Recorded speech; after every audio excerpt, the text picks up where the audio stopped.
Good morning, students. Today's topic is Outbreak of Revolt of 1857, which is turning point in modern Indian history and national movement of India. आज हम outbreak यानी जो 1857 की क्रांति है वो क्यों हुई, क्या कारणों से हुई, कैसे हुई, उसका महत्व क्या है, ये सब कुछ डिस्कस करेंगे। 1857 की क्रांति भारत के स्वतंत्रता संग्राम का पहली कड़ी मानी जाती है। ये 1857 की क्रांति के पीछे क्या कारण रहे होंगे, एक एक करके हम उन कारणों को देखते हैं। इन कारणों को हम political causes, social causes, economic causes, administrative causes, कई कैटेगरीज में हम डिवाइड कर सकते हैं। सबसे पहले पॉलिटिकल कॉजेज़, जिन्हें राजनीतिक कारण भी कहा जाता है।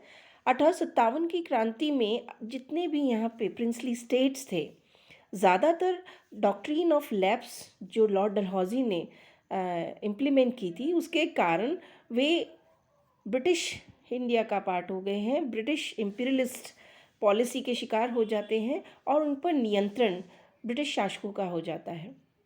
गवर्नर जनरल एंड उसकी काउंसिल इंडिया में और इंग्लैंड के अंदर जो वहाँ की संसद है, वहाँ के सम्राट हैं, वो इस पर नियंत्रण करते हैं। यहाँ के जो शासक हैं विदेशी रियासतों के, वो एक पपेट की तरह बना दिए जाते हैं। जिस तरह से डॉक्ट्रिन ऑफ लैप्स को इम्प्लीमेंट किया जाता है, और कंपनी जो है जिसे चाहती उसे गद्दी पर बैठा सकती थी, जिसे चाहती उसे गद्दी से हटा सकती थी। इस तरह की पावर्स उनके पास में आ जाती हैं। देसी रियासतों पर ज़बरदस्ती एक पॉलिसी, जिसे हम कहते हैं सब्सिडरी अलायंस या सहायक संधि, जो है थोपी गई, और देसी रियासतों ने बिना इच्छा के, कभी विवशता के साथ इस संधि को स्वीकार किया, और इससे एक काइंड ऑफ रिजेंटमेंट आप कह सकते हैं इन प्रिंसली रूलर्स के हृदय में भी आता है। तो पॉलिटिकल कॉजेज में डॉक्ट्रिन ऑफ लैप्स, जिसे लॉर्ड डलहौजी ने पंजाब, सिंध, अवध और दूसरे जो राज्य हैं उनको हस्तगत किया।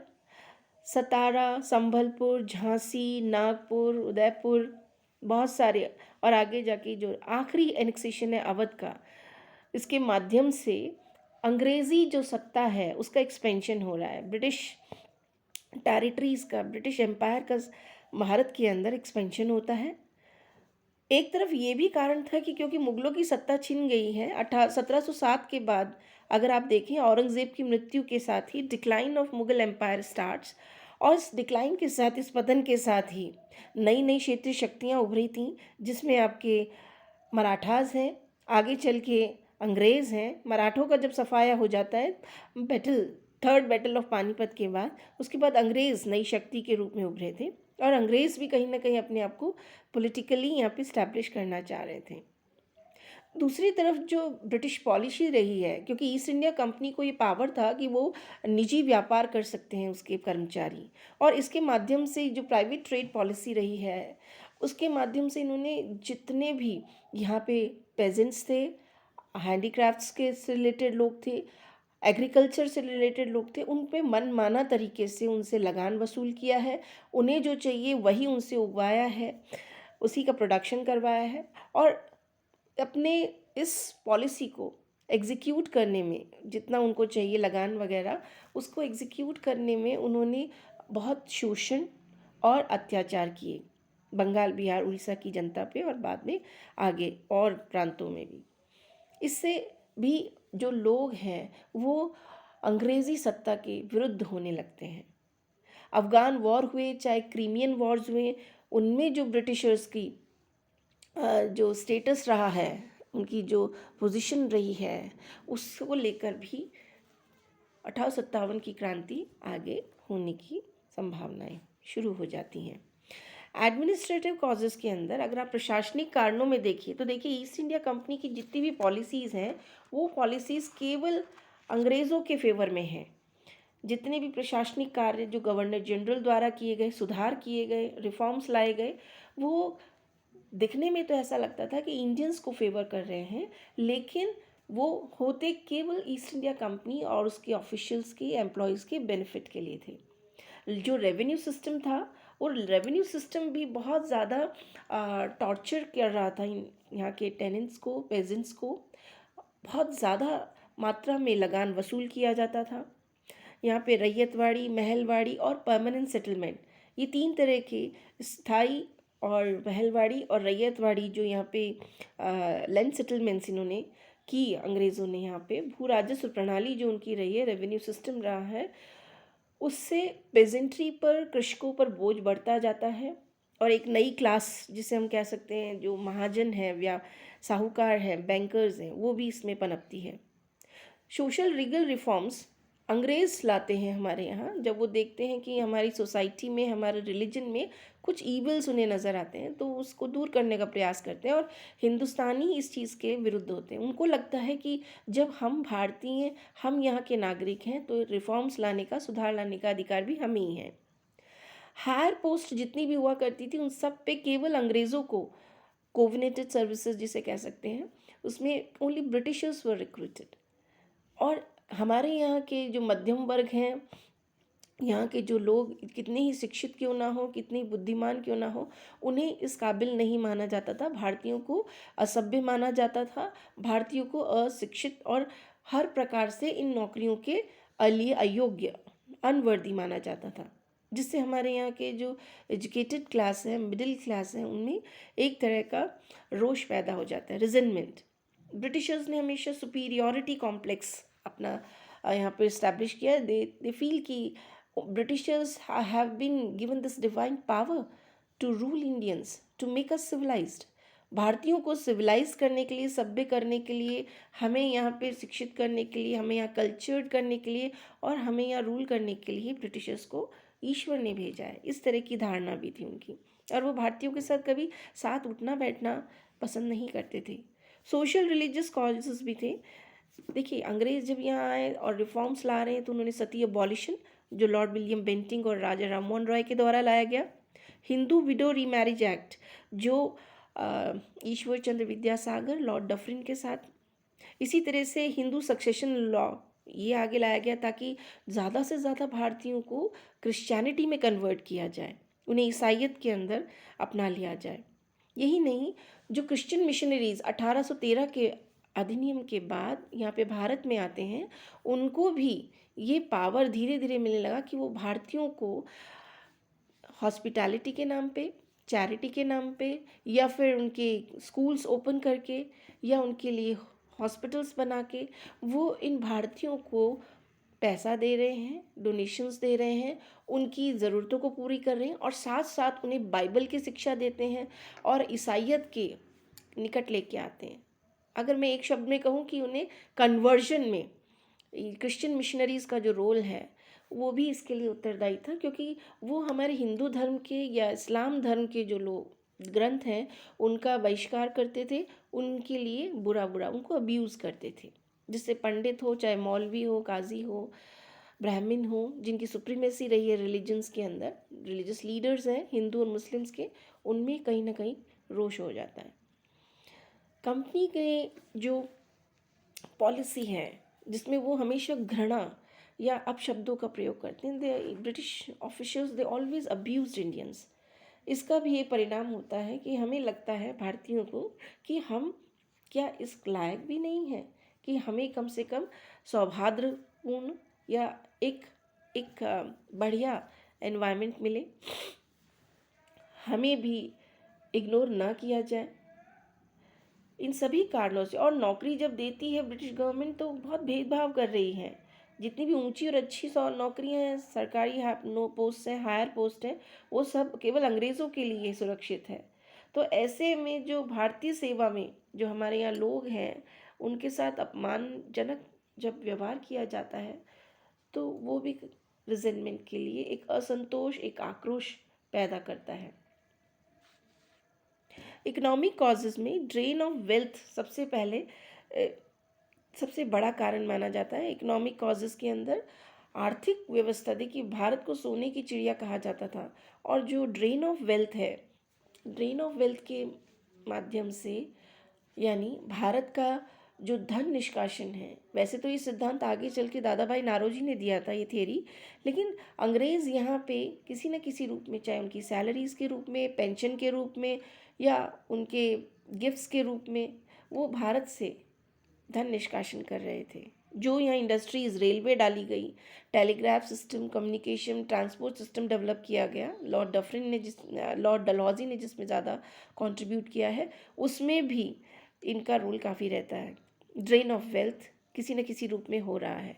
देखिए, इंडस्ट्रियल रेवोल्यूशन इंग्लैंड में हो गया है और इंग्लैंड के अंदर जो फैक्ट्रीज़ हैं उनको रॉ मटेरियल की ज़रूरत है, तो वो भारत में केवल वही उगाना चाहते हैं जो उनकी इंडस्ट्रीज़ में प्रोसेस हो सके। जैसे कॉटन है, रॉ कॉटन उन्हें चाहिए, जूट चाहिए उन्हें, उन्हें यहाँ का नील, इंडिगो की खेती करवाते हूँ यहाँ भारतीयों से। तो इस तरह से वो यहाँ से चीज़ें रॉ रूप में, बिल्कुल कच्चे माल के रूप में जाती हैं और वहाँ उनकी फैक्ट्रीज़ में प्रोसेस होके फिर वापस मार्केट के रूप में भारत में ही आती हैं, क्योंकि इंडिया बहुत बड़ा मार्केट है, एशिया, अफ्रीका उनकी कॉलोनीज़ हैं।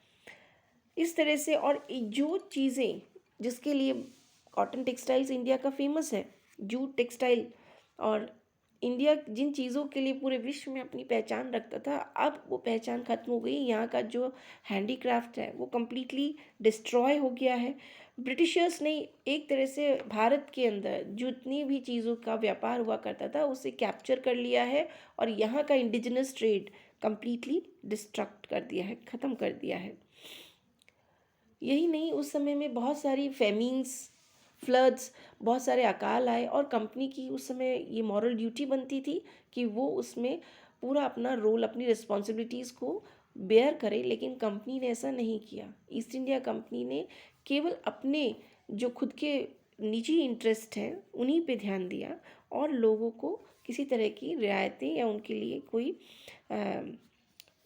पॉसिबल जो उस समय हो सकता था रेस्क्यू ऑपरेशंस वो नहीं किए। एग्रीकल्चर पे बर्डन बढ़ता जाता है क्योंकि और सारे जो क्राफ्ट्स हैं वो ख़त्म हो चुके हैं।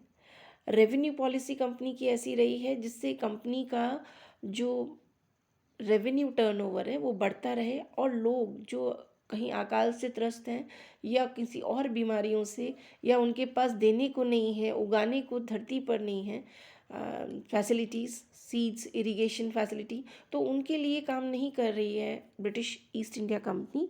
वो केवल एक ही उद्देश्य से है प्रेरित कि उन्हें ज़्यादा से ज़्यादा मैक्सिमम रेवेन्यू और एक सर्टेन टाइम लिमिट में मिल जाए। और जितनी भी इनाम लैंड्स दी गई थी डोनेशंस के अंदर उनको भी रिस्टोर कर लेती हैं। तो रिलीजियस लीडर्स भी इस चीज़ को लेके खफा है, कलाकार जो हैं जिन्हें इनाम लैंड्स दी गई थी वो भी इस चीज़ से खफा है।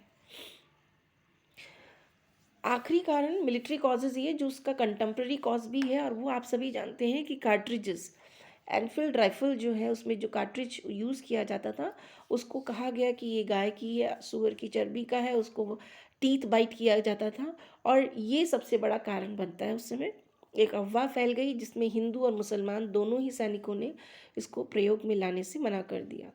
एक ये भी था कि भद्दी भद्दी गालियाँ, अपमानजनक शब्द और उन्हें लगातार परेड करवाना, ड्रिल करवाना, इस तरह की जो गतिविधियाँ थी ब्रिटिशर्स की मिलिट्री के अंदर, आर्मी में, वो भी डिस्ग्रेसफुल थी और अंग्रेज़ों के विरुद्ध हथियार उठाने में सहायक होती हैं। इस तरह से जब अवध का विलय 1856 में किया गया तो इसके बाद में 1857 की क्रांति का सूत्रपात होता है। ये देखिए, ये सेंटर्स हैं जिन सेंटर्स के अंदर पूरे इम्पॉर्टेंट सेंटर्स जहाँ भारत के अंदर ये फैला है। लीडर्स रिवोल्ट के देखें तो इसमें कोई एक जाति के नहीं हैं। झांसी की रानी, मंगल पांडे, तात्या टोपे, नाना साहेब, बहादुर शाह जफ़र, बख्त खान, बेगम हज़रत महल अवध से, मौलवी लियाकत अली, ये जितने भी लीडर्स थे उनका अपना अपना उद्देश्य था, ये हमें मानना पड़ेगा। कोई एक कॉमन कॉज के लिए नहीं लड़ रहा था, शस्त्र नहीं उठा रहा था, सबने अपने अपने कारणों से अपनी अपनी ज़रूरतों के लिए, जैसे रानी लक्ष्मीबाई हैं, उनके दत्तक पुत्र को रिकॉग्निशन नहीं दे रही थी ईस्ट इंडिया कंपनी और झांसी का विलय कर लिया। इसी तरह नाना साहेब है, उनकी पेंशन ऑफ कर दी गई। बेगम हज़रत महल, अवध के अंदर इन्होंने मैल एडमिनिस्ट्रेशन का चार्ज लगा के अवध का विलय कर लिया। तो ऐसे बहुत सारे, सबके बहादुर शाह जफ़र, लास्ट मुग़ल एम्परर हैं, वो लीडरशिप जो है इस पूरे रिवोल्ट की स्वीकार करते हैं। रिवोल्ट ऑफ 1857 को आप दो तरह से देख सकते हैं। इतिहास में इसे सिपॉय म्यूटिनी भी कहा जाता है और फर्स्ट वॉर ऑफ इंडिपेंडेंस भी कहा जाता है। फर्स्ट वॉर ऑफ इंडिपेंडेंस, भारतीय इतिहासकार ज़्यादातर उन्हें ये लगता है कि ये फर्स्ट वॉर ऑफ इंडिपेंडेंस से स्वतंत्रता संग्राम है पहला, और जो सिपॉयज़ म्यूटिनी है ये अंग्रेज़ों के द्वारा इनाम दिया गया। ये रिवोल्ट जो है इसके फेलियर के पीछे काफ़ी कारण रहे हैं। वैसे तो ये सक्सेसफुल हमारी नज़रों में, भारतीय इतिहासकारों में, राष्ट्रवादी इतिहासकारों के पॉइंट ऑफ व्यू से देखेंगे तो ये सक्सेसफुल है, लेकिन इस विद्रोह को फेलियर माना गया है। और फेलियर के पीछे जो कारण है वो आपके आउटब्रेक जो इस 1857 रिवोल्ट का होता है वो अलग अलग समय पे होता है, अलग अलग जगहों पे होता है। एक फिक्स डेट को ही शुरू नहीं किया गया था। लैक ऑफ रिसोर्सेज हैं, हमारे पास जो है इस तरह के वेपन्स, मॉडर्न वेपन्स नहीं थे जिस तरह से अंग्रेज़ों के पास थे, तो उन्हें आसानी से दमन करने का मौका मिलता है और वो इस रिवोल्ट को सप्रेस करते हैं। हमारे जो नेटिव रूलर्स हैं, देसी रियासतों के जो राजा हैं, उन्होंने भी, क्योंकि वो अंग्रेज़ों की अधीनता स्वीकार करते थे, तो कहीं ना कहीं उन्होंने भी एकजुट होकर सैनिकों का या विद्रोहियों का या 1857 के क्रांतिकारियों का भी कह सकते हैं आप, इनका साथ नहीं दिया, बल्कि अंग्रेज़ों का ही पक्ष लिया।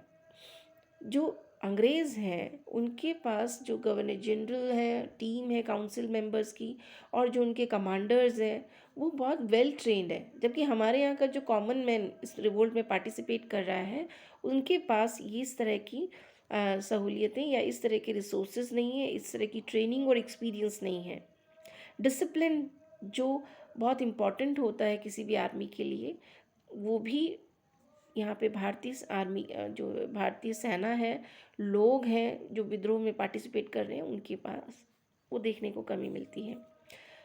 जो मीन्स ऑफ ट्रांसपोर्टेशन है, चाहे वो रेलवेज ले लीजिए, रोडवेज जितना भी डेवलप्ड है, वो सब कुछ उन्हीं के पास, उन्हीं का कंट्रोल है ट्रांसपोर्ट और कम्युनिकेशन पे। टेलीग्राफ सिस्टम भी उनका उन्हीं के कंट्रोल में है, ब्रिटिशर्स के। और हमें जब एक से दूसरी जगह अपनी मैसेजेस देने हैं या विद्रोहियों को यात्रा करना है तो वो बहुत मुश्किल है, क्योंकि अंग्रेज़ पूरा का पूरा रेलवेज़ और उसके ऊपर कैप्चर करके रखते हैं। स्कोप जो है रिवोल्ट का बहुत लिमिटेड हो जाता है, क्योंकि देखिए जो लीडर्स हमारे यहाँ लड़ रहे हैं क्रांति के लिए, वो भी अपने अपने वेस्टेड इंटरेस्ट के लिए लड़ रहे हैं, एक साथ जुट के नहीं लड़ रहे हैं संग्राम के लिए। नॉन कोऑपरेशन एजुकेटेड इंडियंस का वो भी इसके लिए उत्तरदायी रहता है, क्योंकि वो वेस्टर्न एजुकेशन से एजुकेटेड है और उनकी इच्छा है कि कहीं ना कहीं उन्हें ब्रिटिश सरकार के अंदर, ईस्ट इंडिया कंपनी में उन्हें जॉब्स मिलनी चाहिए, जो वो उन्हें मिल नहीं रही है, और इसलिए वो डिसअपॉइंटेड हैं। और लेकिन अभी भी उनका कहीं ना कहीं ब्रिटिशर्स के साथ जुड़ाव है और नेशनल मूवमेंट में वो इतना कोऑपरेट नहीं करते हैं। इस तरह से 1857 की जो क्रांति है वो एक तरह से उसको दो नज़रियों से हमें देखना पड़ेगा। ये सक्सेसफुल है क्योंकि हमने पहली बार अंग्रेज़ों के विरुद्ध सशस्त्र क्रांति करी है, और दूसरी तरफ से अगर आप अंग्रेज़ों के पॉइंट ऑफ व्यू से ब्रिटिश हिस्टोरियंस की तरफ से देखेंगे तो हम पाएंगे कि इसमें बहुत सारी कमियां भी रही हैं। लेकिन आज का जनमानस इसे 1857 की क्रांति को फर्स्ट वॉर ऑफ इंडिपेंडेंस ही मानता है। Thank you.